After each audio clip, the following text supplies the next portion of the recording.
7+ deep lessons from the book Ignited Minds. Number 1. Spirituality must be integrated with education. Self-realization is the focus. Each one of us must become aware of our higher self. We are links of a great past to a grand future. We should ignite our dormant inner energy and let it guide our lives. Number 2. Men often become what they believe themselves to be. If I believe I cannot do something, it makes me incapable of doing it. But when I believe I can, then I acquire the ability to do it, even if I didn't have it in the beginning. Mahatma Gandhi. A nation's wealth is the young generation of the country. When they grow up, who can be the role models?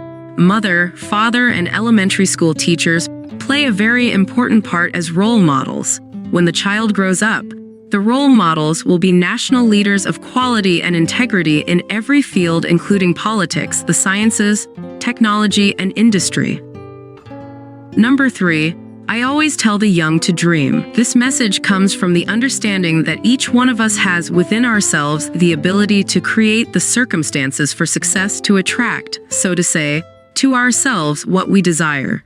When as a child Einstein first saw a compass, he was fascinated by the way the needle moved whenever he changed direction. Watching the needle became an obsession with him as he tried to understand the invisible force that moved the compass needle. Where was the force located?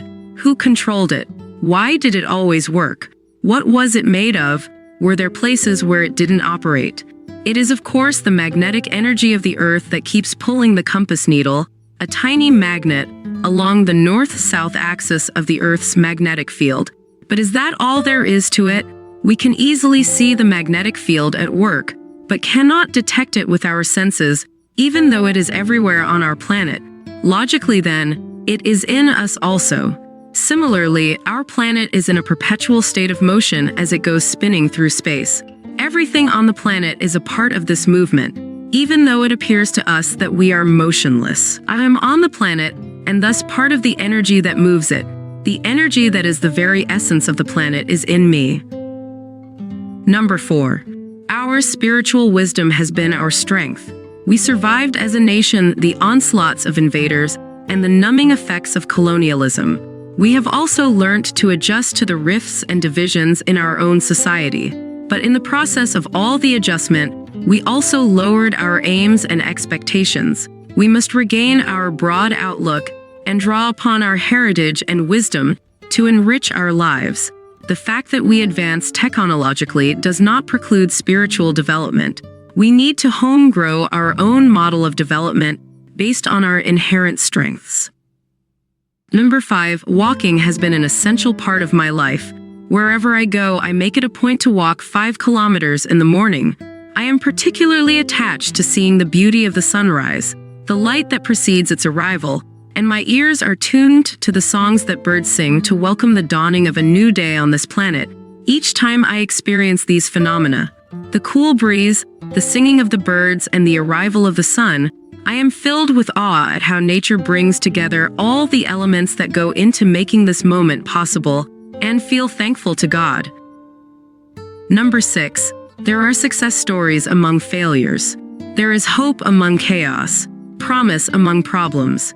We are 1 billion people with multiple faiths and ideologies. In the absence of a national vision, cracks at the seam keep surfacing and make us vulnerable.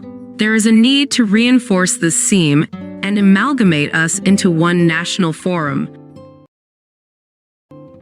Number 7. Knowledge has many forms and it is available at many places.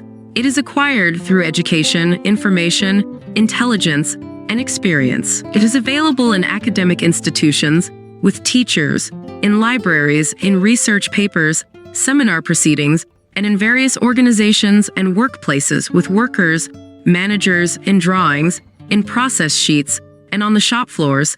Knowledge, though closely linked to education, comes equally from learning skills such as those possessed by our artists, craftsmen, hakims, Vaidyas, philosophers, and saints, as also our housewives. Knowledge plays a very important role in their performance and output too.